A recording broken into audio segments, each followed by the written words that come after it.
किसान आंदोलन, धरना खत्म हुआ है, आंदोलन खत्म नहीं हुआ है, क्योंकि हमारी मांगे वहीं की वहीं हैं। और वो तब होगी जब आप दिल्ली में सरकार को बदल दोगे। और मैं आपको आश्वस्त, तो दिल्ली में इनको कोई बचा नहीं सकता है। मैंने सारी पार्टियों के लोगों से बात की है और ख़ास तौर से किसान कौमें बहुत कठिनाई से गुजर रही हैं। अगर दिल्ली में बैठे हुए लोगों का बस चला तो वो सबसे पहले तो खेती को ख़त्म कर देगी, ताकि आप खेती छोड़ के शहरों में भाग लो मजदूरी के लिए, और उसके बाद फौज को ख़त्म कर देगी।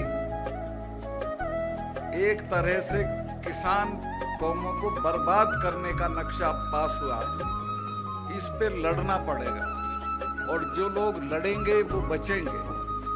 एक बार हमारे गांव के पास शिवाजी महाराज के गुरु थे, समर्थ गुरु रामदास, वो आ गए थे। 4-5 दिन वो रहे, उन्होंने प्रवचन दिया, और आखिरी दिन उन्होंने चौधरी लोगों से पूछा कि भाई बताओ, मैं 5 दिन से तुम्हारे बीच में बोल रहा हूँ, तुमने क्या सीखा? एक चौधरी खड़ा हो गया, जी हमने ये सीखा कि जो कौमें रुका रोला करेंगी वो जिंदा रहेंगी, यानी जो लोग लड़ेंगे वो जिंदा रहेंगे। मैं आपसे कहने आया हूँ कि लड़ने की आदत डालिए और लड़ने का फैसला कीजिए। ये जो अभी मीर साहब ने कहा कि जो एमएसपी की मांग है, उसके बिना तो हमारा गुजारा नहीं है, क्योंकि हम जितनी चीज़ें पैदा करते हैं उनका दाम बढ़ता नहीं है, जितनी चीज़ें खरीदते हैं उनका दाम बढ़ता है।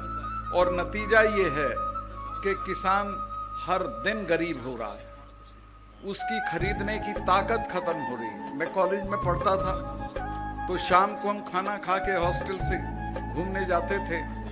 एक कब्रिस्तान में एक कव्वाल कव्वाली गाता था, तो उस कव्वाली को मैं खड़े होकर सुनने लगता था। उसमें एक शेर गाता था जो मैंने समझा ये हमारे लिए गा रहा है। उसका था कि खंजर पे कोई छींट, ना कपड़ों पे कोई दाग, खंजर पे कोई छींट, ना कपड़ों पे कोई दाग, तू कत्ल करे है कि करामात करे है।